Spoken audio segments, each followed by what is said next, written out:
Welcome to Growing in Grace Together. I'm Joel Breezakey, and I have a very special guest with me this time, somebody who is singing and playing music that is really getting this grace message out there. Allan Scott is with me. Allan, it's good to have you here with me on Growing in Grace Together.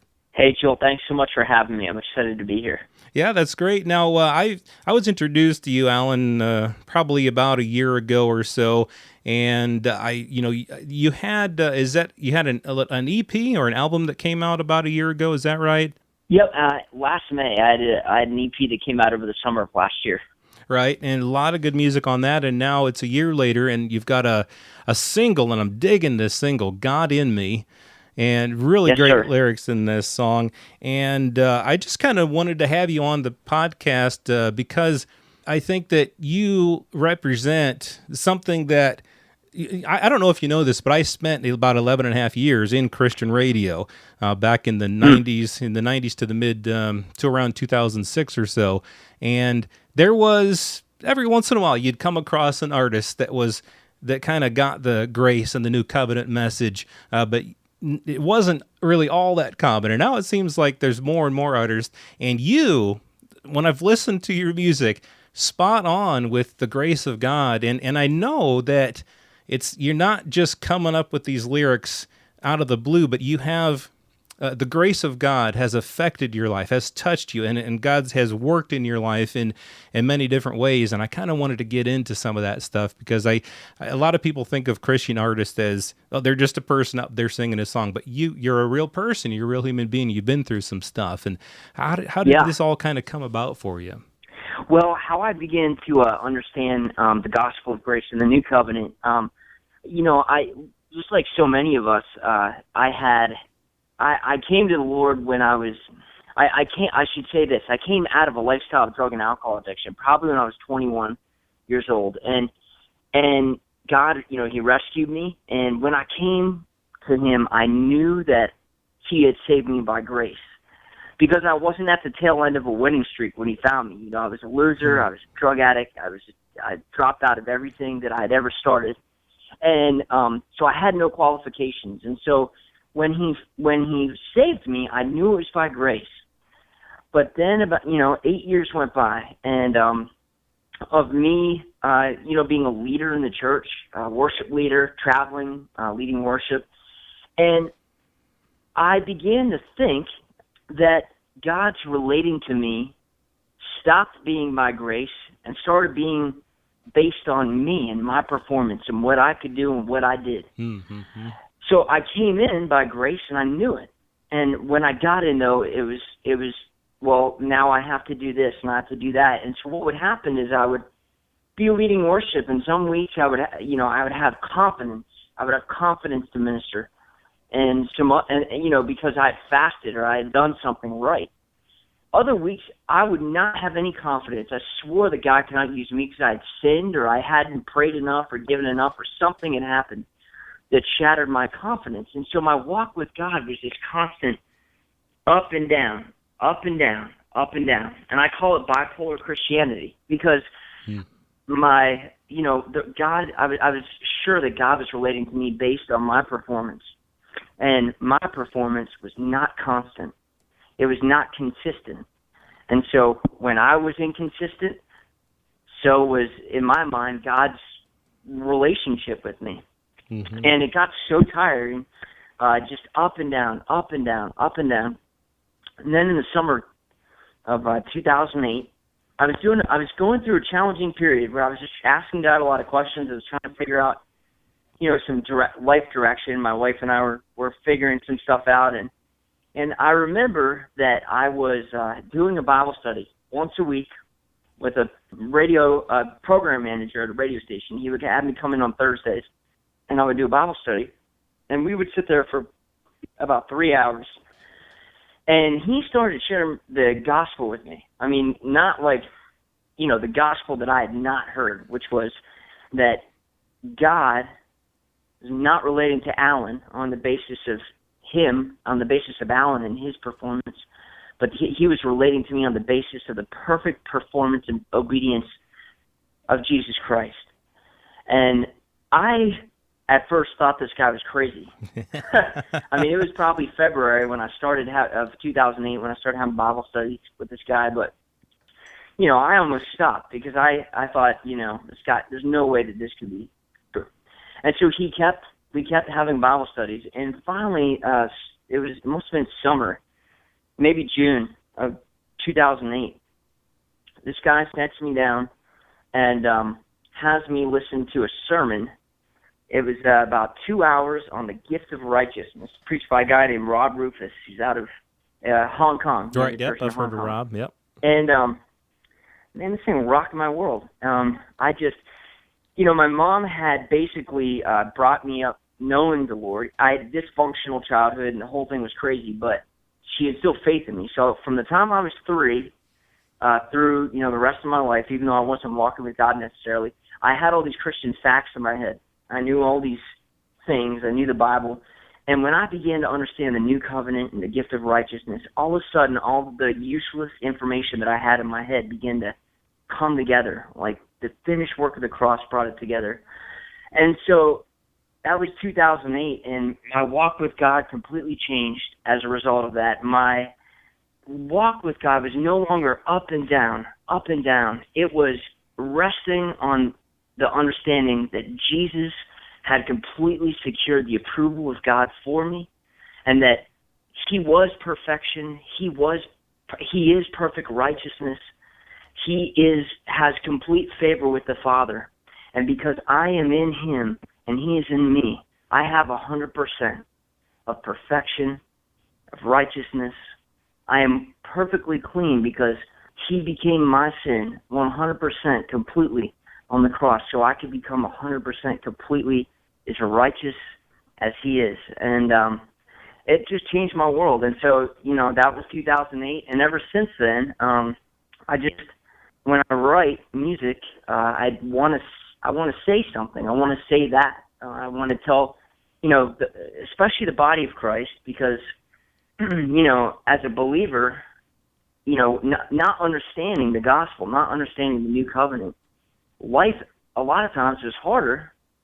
And when I was completely separated and cut off from God, because I was on this treadmill and it was hard. But when I began to understand the gospel, it brought resting in the fact that he had made me clean, that he had secured God's favor upon my behalf. And so that is, that was the catalyst. And so now every time I write a song, it needs to say something along those lines, just a different revelation of the new covenant and the gospel. Right, yeah. I mean, I think so many people can relate to that. You used up and down, the treadmill. We've called it a roller coaster on the podcast before, and just that ride of, when you're doing well, you think you're performing well, then you think God's relating to you well, and when you're not performing so well, then you feel that God's not relating to you so well, and if it's based upon that, then if righteousness and living this Christian life is based upon all that, then it's going to be up and down a roller coaster, right? No one's ever going to be sure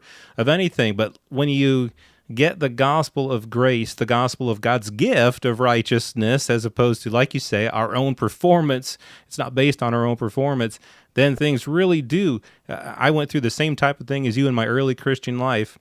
I had come out of somewhat of a destructive lifestyle, not really too bad, but I mean, I had come out of that and everything was based on my performance for a few years. And then it was finally, I remember when my podcast co-host, Mike Kapler, it was in my early days in radio, and he was the program director there. And we were talking, and something that came across his lips was, "God's not angry with you."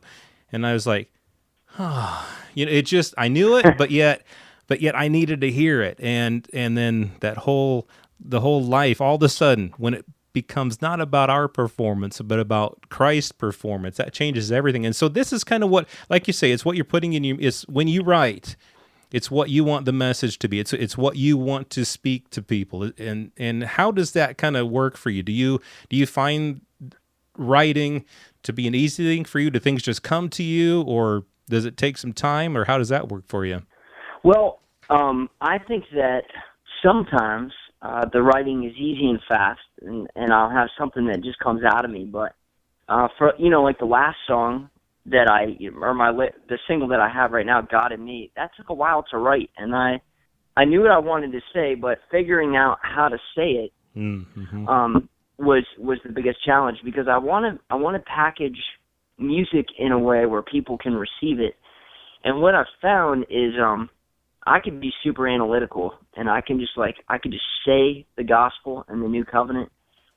But there's kind of this, for me, I have to internalize it and feel it, and then kind of put it into music, so that I can kind of say it in the shoes of the listener. And so, but sometimes it's easy, sometimes it takes a while. It's just, you just never know how a song is going to materialize. Right? Yeah. Do you write music too, or are you lyrics? Yeah, I write all the music, and I write the lyrics and the music. And then as you're going through the process of a song, you have help from people like producers and stuff. But I write all my own music, and then a producer will come through and kind of tweak different parts of the song to give it a little more emotion here or there. Right. Now, here from God in Me, here's some of the lyrics here. When I was lost in the ocean of my sin, you were faithful to me then.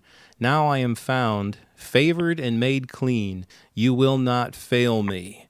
And I think that's a big statement that a lot of people don't realize, that it's a lot of people, and this is just one perspective that I'm looking at from this song. There's so many things, but they are worried about failing God, when really it's all about the fact that he will never fail us. He's faithful to us. It's about his faithfulness to us, not about our faithfulness to him. That's right. Amen, man. Yeah, and so that's when music comes out like that. When I just hope that everyone will get their hands on your music, and I wish you many more years of putting out great stuff like this. And so now you're based in Pennsylvania. Is that right? That is correct. Right in the center of Pennsylvania, and I live in a college town, basically surrounded by cornfields. Oh yeah, I kind of live in here in Iowa. It's quite the same. On my daily job as a courier, I see lots of corn growing every day. But it's hey, I bet you do, man. The people need to eat though, so that's good. Now, so is your song being played on radio stations, or how's your music being received in the Christian music industry? Yeah, so I started having the ad date for the single to Christian radio was May 29th, I believe. And so basically what happens is there's the ad date, and then there's about 115 between 100 and 115 reporting, I think, AC stations, adult contemporary stations across the country. Right. And they, the stations add it to their playlist, the rotation of their playlist. And for an independent artist, it takes a little bit longer to pick up the momentum. Sure.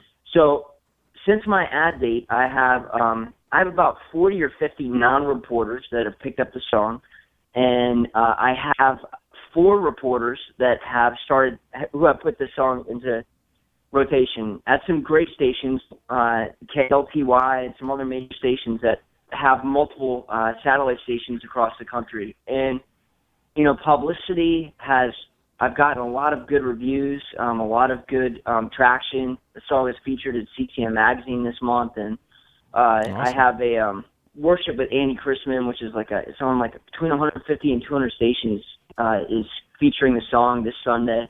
And so it's going to be kind of the story behind the song, and some of my life story and how I began to understand the new covenant. So it's getting good reception, and I keep praying and asking God to just to get the message out there. So I'm encouraged up to this point. Yeah, that's awesome. Now, you and me, just before we started recording, we were talking a little bit about, as you go out and about and talking to various people within radio and the places that you go, that there are people who are kind of starting to get this message. What's your experience been like as you talk, not necessarily, well, maybe whether it's in front of an audience and meet and greet people, or fans of the music, or radio people, music industry people? How are they receiving what you're doing?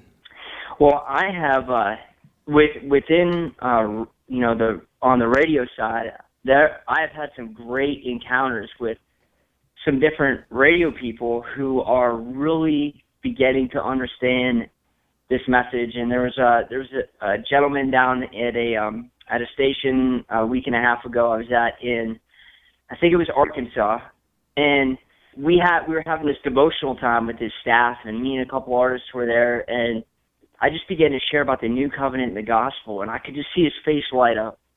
Mm-hmm. And he came up to me afterwards, and he said, do you listen to Joseph Prince? And I was like, yeah. And he was like, I'm just beginning to understand this message in the gospel. And, we traded contact information. And, it's awesome when someone like that begins to they say they're understanding this message because, they, may have a radio listenership of, a couple 100,000 upwards to, in the millions of people, and they're making the decisions about what goes on the radio. And so it's just really awesome to see that happening. And then there's another guy in Dallas at another major station that broadcasts in a lot of cities, from Texas to Colorado to California and across the country. And he is understanding the new covenant, the gospel. It's really been profound in his life. And, so these are the guys that are kind of like making decisions about, what message and what music gets put out there. So it's really exciting. And then as far as on the level of people that I'm ministering to and connecting with when I'm traveling, I find that believers are just so hungry for this message. They're hungry to know that they're accepted and they're approved by God. And I'm just having more and more people that are, there's lots of people that come up to me, and it's funny. It's humbling because it's not about the music. It's about the message of the gospel. That's what is really changing people. And, they come up to me and they begin to talk to me, and, just the gospel just opens them up and, just allows them to discuss things that they wouldn't normally discuss. And so, that from that level, I'm seeing a lot of, believers and, who are hurting, who need to hear this message. So it's encouraging on a lot of different levels. And at the same time, it's also reinforces the fact that the gospel is the power of God. So when the true gospel is preached, you're going to see something. You're going to see the results of what that power is stirring up. Sometimes it's not great. Sometimes it's really awesome. Mm-hmm. Yeah, I had a question for you, but I think you kind of answered it. But it's just like I said, I had spent several years in Christian radio, and I know how the Christian music industry is a business, just like the music industry at large, and a lot of it is performance-based, competitive-based, and all that. And there's a lot of people that could distract a person from being focused on the reason or the reasons that they entered into the business in the first place. But listening to you, I mean, I can tell, because my question was going to be, how do you keep yourself focused on, what your main mission is? And I can just tell from listening to you that it's in your heart. It's just what's coming out of you. You wouldn't be able to, as far as what I can hear you saying, you wouldn't be able to do anything else, because that's what your heart is. Your heart is to get this message out. It's just who you are. And I think that's what grace does to a person, is that it becomes who they are. It's the message that they want the world to hear, God's unconditional love and his grace. And everything they do, it revolves around that. And so it's not so much a matter of trying to stay on target, but it's just who you are. Is that kind of how you would view yourself? Yeah, yes. I mean, what you're really saying and what's really resonating with me, before I understood the gospel, before I understood the new covenant, there's so many authors and there's so many books out there. And, people they're pushing out, hundreds of books on Christianity a month. And, you can have a book that comes into your life. You can have like a teaching on this or a teaching on that. And, I used to have these things come in and they would rock my world for about a month. You know what I mean? Mm-hmm. Right. But they were still a side dish. Right. But when the gospel comes into your heart and into your life, it's not a side dish. It revolutionizes the entire thing, and you can never be the same again. And it's not like this book that blows in and then it blows away. The gospel comes in and it stays, and you're just ruined. And if the Lord really shows it to you and you really see it, you can't there is no. It's the main course, and that's how I kind of feel. I feel like if I can't sing and play about the new covenant and the gospel, well, I don't really have anything else to say. Mm-hmm. And so, yeah, man, what you're saying really resonates with me. I want people to hear this message, and whenever they get the message, whenever they understand it, I see this happen over and over again. People they become a victim of God. Mm-hmm. God happens to them, and that's what the gospel does. And that isn't that the new covenant, that He causes us. It's not. I used to hear, the Great Commission. It was like, you got to go do this and you got to go do that. I would feel guilty and bad. And it would motivate me for a little bit. And then I would go back into hiding again.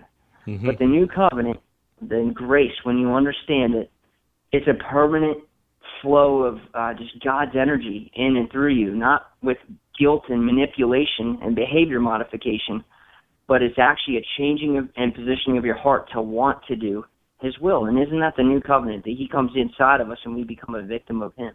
Right. Yeah. I mean, I was just the same. I would hear a great sermon on a Sunday morning or whatever, just pump me up and get me all excited about going telling people about Jesus.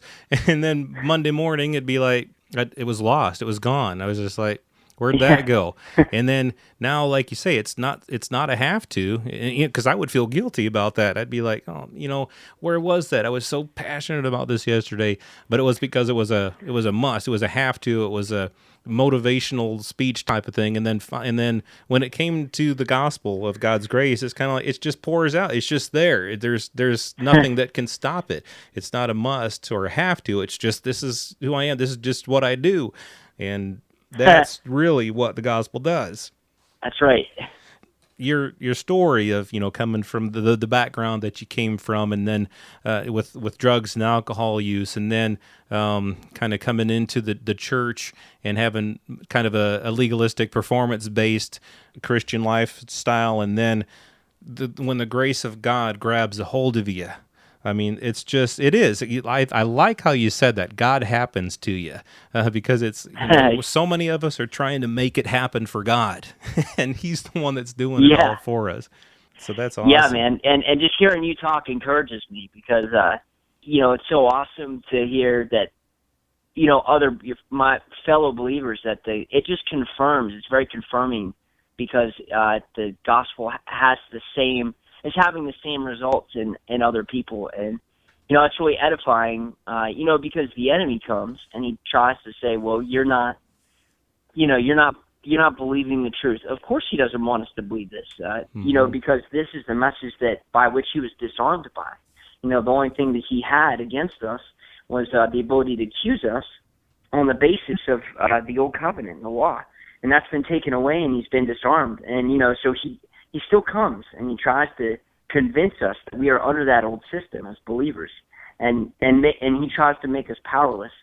But it just confirms in my heart, and I'm so encouraged just by hearing you talk, that the gospel has had the same effect. It's almost like my story. It's like verbatim, just hearing you talk about it, and I'm excited. I know it's the power of God. That's it. I was when you were sharing what you were sharing earlier, I was thinking the same thing to myself. I was like, that's my story. I think maybe a different setting, but the same God, the same God doing the same wonderful things: the redemption, the restoration, healing, and everything that is grace and unconditional love does for us. Well, I'm Joel Breezy. I'm talking with Allan Scott, a fellow righteous saint because of the finished work of Jesus Christ, who plays and puts out some really great music. Now, Allan, how can people get a hold of your music or find out more about you? I'm sure you've got a website that people can go to, and do you have any other resources that people might want to look into?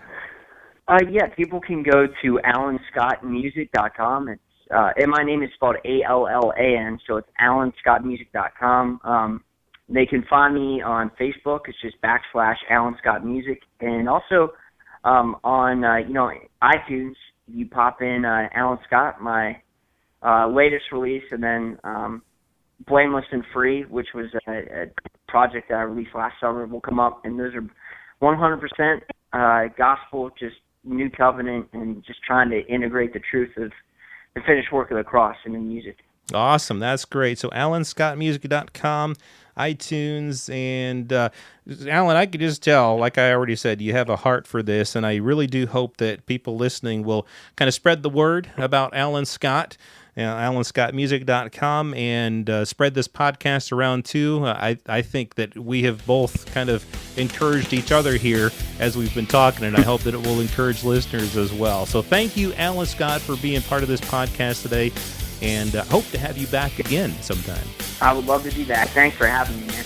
All right, thanks, Allan. Take care. This is Joel Brieseke with Growing in Grace, together at growingingrace.org.